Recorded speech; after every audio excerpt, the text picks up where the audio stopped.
తిరుమల లడ్డూలో జంతువుల కొవ్వు, Pig fat, cow fat, fish oil అన్న దగ్గర మొదలైన ఆంధ్రప్రదేశ్ పాలకుల మాటలు ఏవైతే ఉన్నాయో అవి అటు తిరిగి ఇటు తిరిగి పూర్తిగా వాళ్ళకే చిక్కుకుంది. చిక్కుకోవడం లడ్డూతోనే ఆగుతున్నట్లు కనిపించడం లేదు.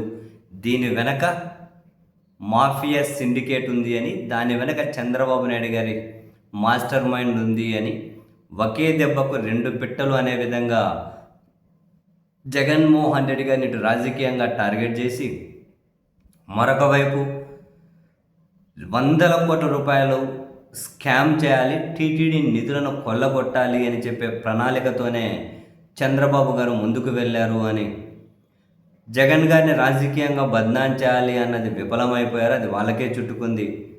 అండ్ వందల కోట్ల టీటీడీ నిధులు కొల్లగొట్టే స్కామ్ ఏదైతే ఉందో అది అలాగే మిగిలిపోయింది. సో దాని మీద మేము సిబిఐ విచారణకు డిమాండ్ చేయబోతున్నామని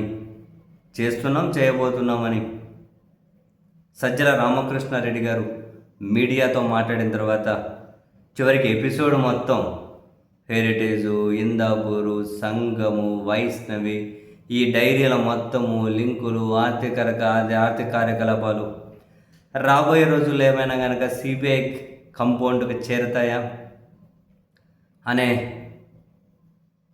చర్చ అయితే స్టార్ట్ అయింది. ఇప్పుడు వైఎస్ఆర్ కాంగ్రెస్ పార్టీ సిబిఐ విచారణకు డిమాండ్ చేస్తే వాళ్ళు డైరెక్ట్ విచారణ చేస్తారా చేయరా తర్వాత సంగతి. చేయకపోతే వీళ్ళు ఒకవేళ సుప్రీంకోర్టుకి వెళ్తే సుప్రీంకోర్టు కనుక సిబిఐ విచారణకి ఏమైనా కనుక ఆదేశాలు ఇస్తే ఆ కంపౌండ్కు చేరుతాయి. కూడదు వీళ్ళైతే సిబిఐ విచారణ కావాలని చెప్పి అడుగుతారు. రాబోయే రోజుల్లో ఏమైనా రాజకీయ పరిణామాలు ఏమైనా అటు ఇటు మారితే అప్పుడు ఇవన్నీ మళ్ళీ సిబిఐ కంపౌండ్కు చేరకుండా ఆగకపోవచ్చు. అయితే ఇక్కడ చాలా కీలకం ఏంటి, సజ్జల రామకృష్ణారెడ్డి గారు అంటే వైసీపీ అత్యంత ముఖ్య నేత మీడియా సమావేశం పెట్టి చాలా కీలక విషయాలు చెప్పారు.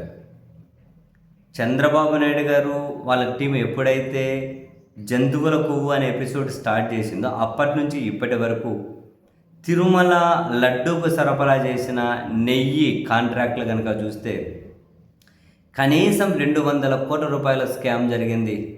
ఆ మేరకు టీటీడీ నిధులను కొల్లగొట్టారు అని.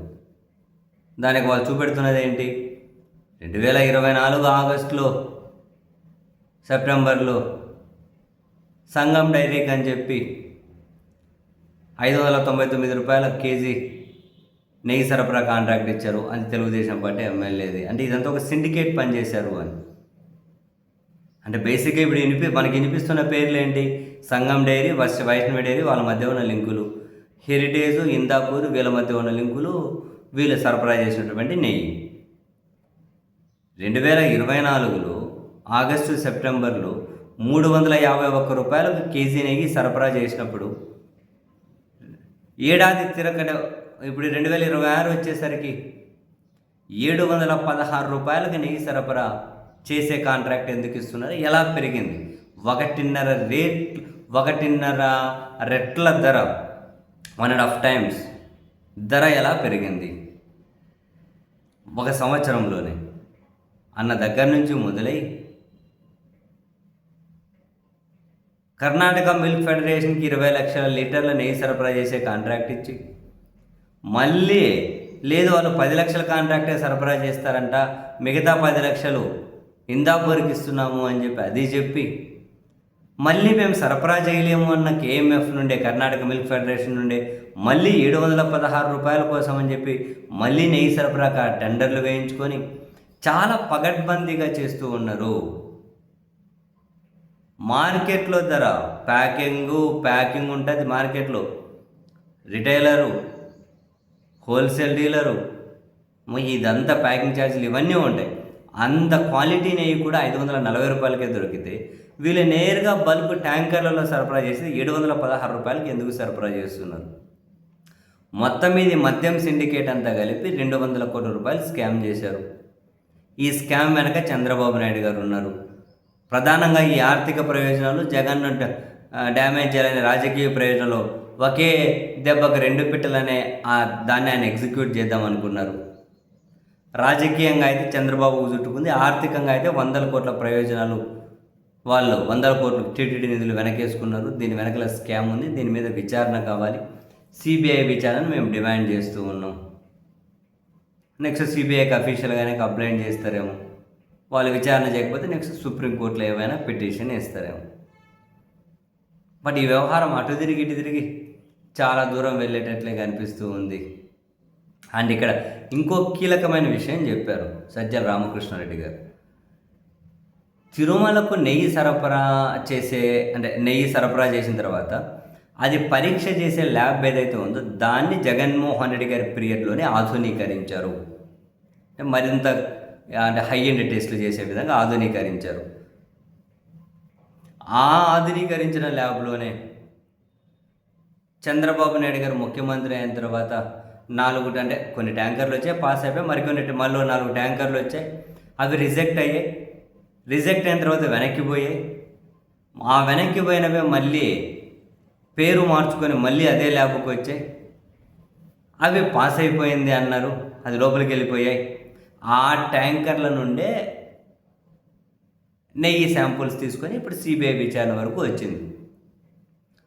మరి అదే ల్యాబ్ పరీక్ష చేసినప్పుడు వీళ్ళు కల్తీ జరిగింది అన్నారు, అప్ టు ద మార్క్ లేదు, వెనక్కి పంపారు, మళ్ళీ అవే వస్తే లోపలికి పోయాయి. ఇప్పుడు సజ్జల రామకృష్ణ గారి పాయింట్ ఏంటి అంటే, మీరు అధికారంలోకి వచ్చిన ఈ 22 నెలల కాలంలో తిరుమలలో ల్యాబ్కి సంబంధించి వెంట్రుక వాసంతా కూడా ఏం అప్డేట్స్ చేయలేదు, ఏం మార్పులు చేయలేదు, మేము ఆధునీకరించిన ల్యాబుల్లోనే పరీక్షలు చేస్తూ ఉన్నారు. అటువంటప్పుడు మరి మీరు నెయ్యి ప్రమాణాలు టెస్ట్ చేయడం కోసం ఇంకా ఏ ఆధునీకరించిన ల్యాబ్లో టెస్ట్ చేసి ఇప్పుడు 716 మీరు క్వాలిటీ నెయ్యి అంటున్నారు, ఇంతకుముందు సరఫరా చేసిన అది కల్తీ అంటున్నారు, అప్ టు ద మార్క్ లేదంటున్నారు. సరే, ఏ ప్రమాణాల ప్రకారం మీరు రేటు పెంచారు? పైగా కేంద్రం వీటి మీద జిఎస్టీ 12 నుంచి 5% తగ్గించిన తర్వాత ఇంతకు ముందుతో పోలిస్తే తగ్గాలి కదా. ఏ ల్యాబ్లో అయితే పరీక్షలు చేస్తున్నామో అదే ల్యాబ్లోనే పరీక్షలు చేసి ఒక సంవత్సరం కిందట 356 రూపాయలకు నెయ్యి పంపించారు, టెండర్లు ఇచ్చారు. ఇప్పుడు అదే ల్యాబ్లోనే కదా పరీక్షలు చేస్తున్నారు. మరి 716 రూపాయలు నెయ్యికి ఎందుకు డబ్బులు ఇస్తున్నారు టీటీడీది? చాలా వ్యాలిడ్ పాయింట్. ఇదే ల్యాబ్ పరీక్షలే కదా. మరి ఇంక వీళ్ళు ఏం ప్రమాణాలు పెంచారు, ఇంకా హై క్వాలిటీని ఎట్లా చెబుతున్నారు అంటే ఇదంతా టీటీడీ నిధులు కొల్లగొట్టే కుట్ర అన్నది వైసీపీ పాయింట్.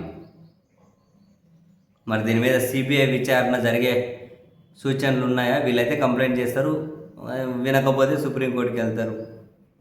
ఒకవేళ ఇదంతా కనుక సిబిఐ కంపౌండ్కి చేరితే చాలా తీవ్రమైనటువంటి ఇబ్బందుల్లో కొన్ని డైరీలు అయితే పడే సూచనలు కనిపిస్తూ ఉన్నాయి.